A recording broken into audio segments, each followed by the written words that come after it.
He was sentenced to life in prison.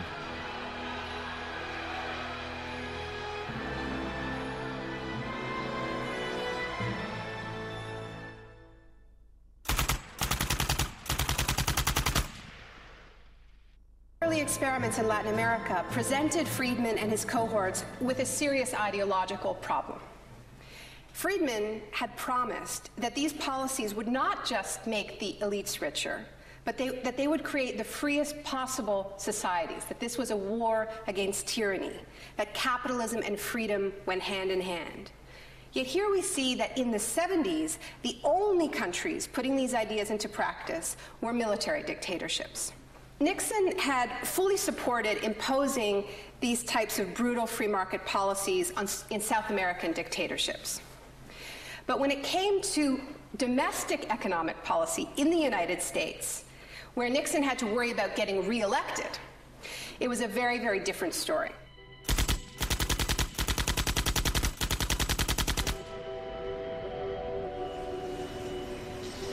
Friedman enjoyed a friendly relationship with Nixon. Several of his Chicago school colleagues and disciples were recruited to work for the government. Donald Rumsfeld was one of them. So help me God. Congratulations. Thanks. But in 1971, with the economy in a slump, Nixon turned his back on Friedman's ideas and imposed a wage and price control policy.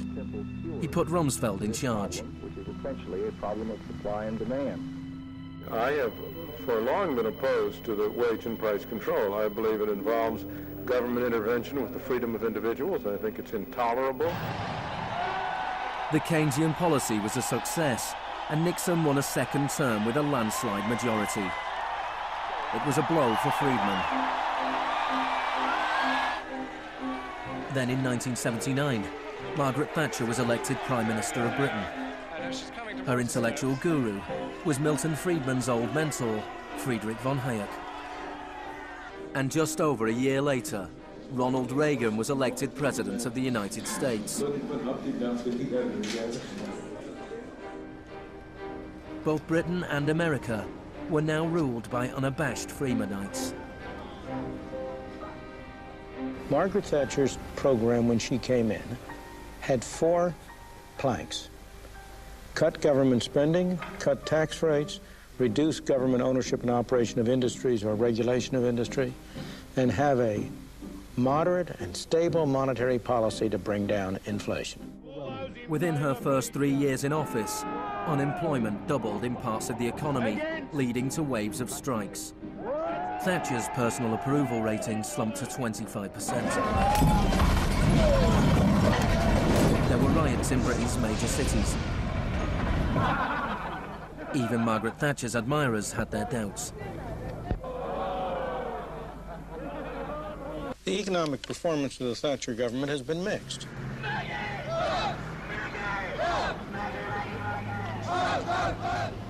To those waiting with bated breath for that favorite media catchphrase, the U-turn, I have only one thing to say. U-turn if you want to.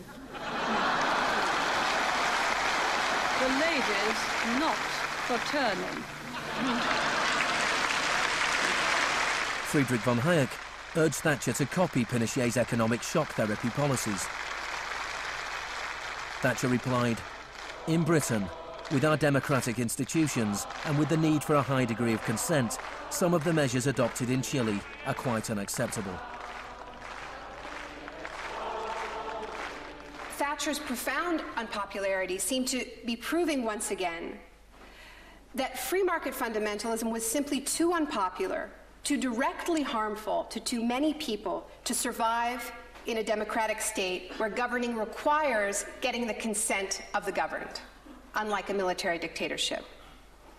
What pulled Thatcher back from the abyss and ultimately saved the project was a crisis. Indeed, it was the ultimate crisis. It was a war. We are here because for the first time for many years, British sovereign territory has been invaded by a foreign power.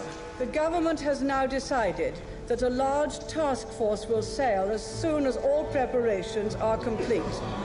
HMS Invincible will be in the lead, Most people in Britain had never even heard of the Falklands.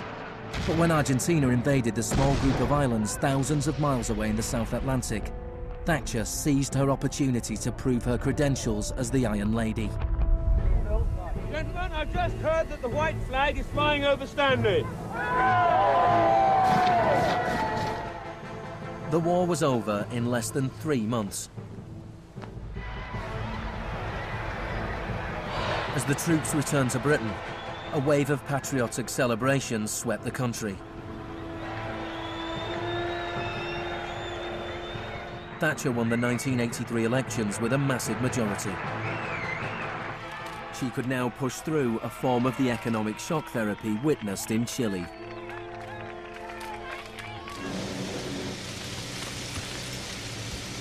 The most powerful union in Britain was the National Union of Mine Workers.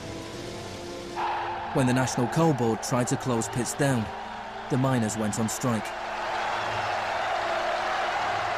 Parts of central London are brought to a halt as thousands of miners and sympathizers march through the city in support of the miners' strike. It's Britain's longest and most bitter since 1926, and the most expensive ever. The strike lasted almost a year. Thatcher used every means at her disposal to destroy the union.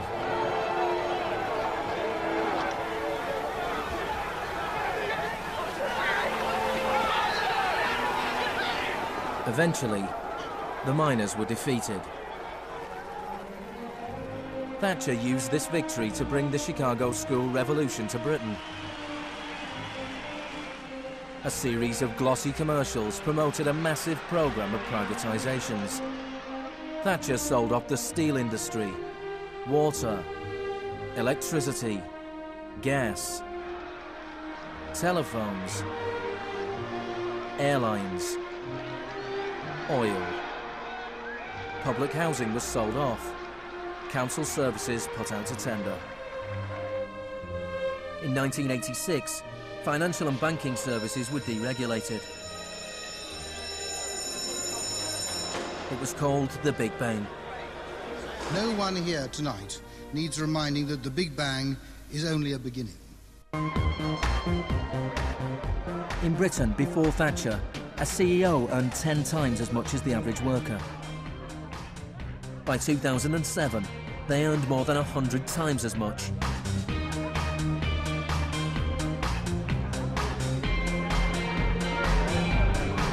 In the US before Reagan, CEOs earned 43 times as much as the average worker.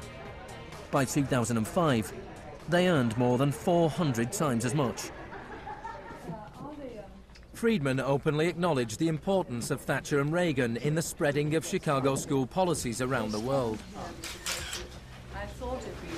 The coincidence of Thatcher and Reagan having been in office at the same time was enormously important for the public acceptance worldwide of a different approach to economic and monetary policy.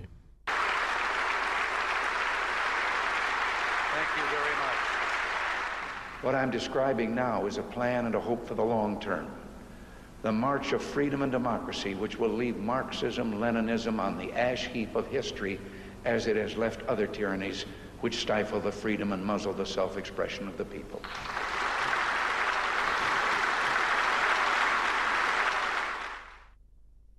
Now, we all know the fairy tale about the fall of communism, that the West under Reagan and Thatcher looked so prosperous to the people of the former communist bloc that they themselves demanded radical free market policies.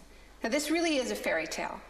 It is true that people who had been living under authoritarian communism genuinely wanted democracy. And it's also true that people wanted to be able to go out and buy blue jeans and have Big Macs. That is true. But that does not mean that they wanted the kind of Wild West capitalism of oligarchs gone mad and no social protections that so many Eastern Bloc countries actually ended up with and suffer under to this day. Thatcher had done everything she could to break the power of the unions in Britain. But in 1988, she went to Poland to show her support for the workers' union Solidarity. How do you see the process from where you are now to where you want Strikes in Poland led to Solidarity being allowed to contest a general election in June 1989. This triggered a wave of demonstrations throughout Eastern Europe.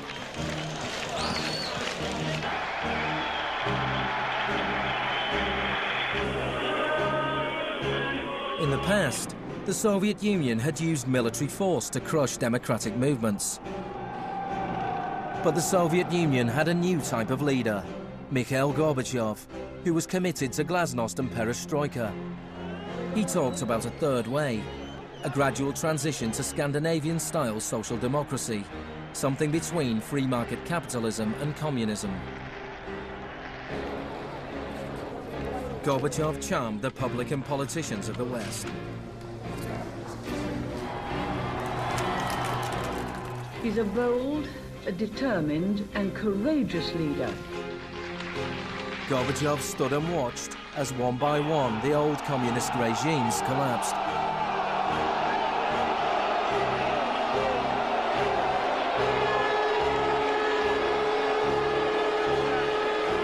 At the end of the year, the most famous symbol of the division of Europe came tumbling down.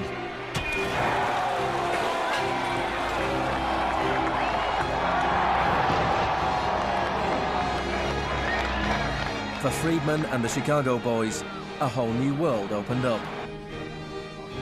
In the Soviet Union, Gorbachev was hoping to gradually reform the Russian economy. In 1991, Gorbachev was invited to the G7 summit in London. He was hoping for financial support for his gradual economic reforms. Instead, he was told that unless he embraced radical shock therapy, there would be no aid at all. That's not a little close. The next month, there was a coup attempt against him.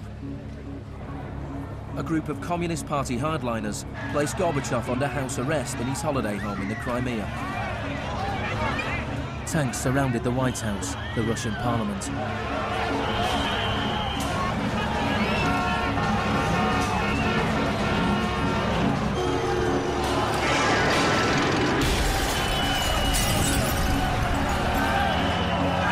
Amid the chaos of street clashes,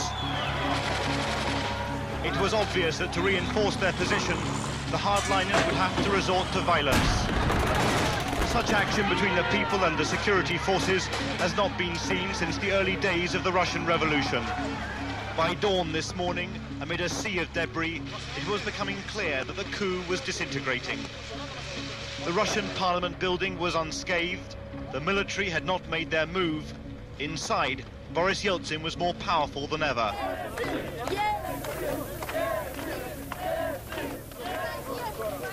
This was Yeltsin's finest hour.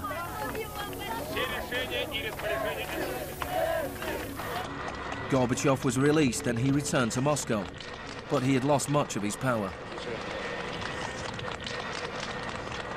Я выражаю признательность за принципиальную позицию россиянам, президенту России Борису Николаевичу Ельцину. In December 1991, the Soviet Union was dissolved, a profound shock for the Russian people. Yeltsin was now in charge of economic policy for the Russian Federation. The free market came to Russia. There was chaos. The adoption of Chicago school policies in Russia marked the beginning of a new chapter in the free market crusade. It was all shock, no therapy.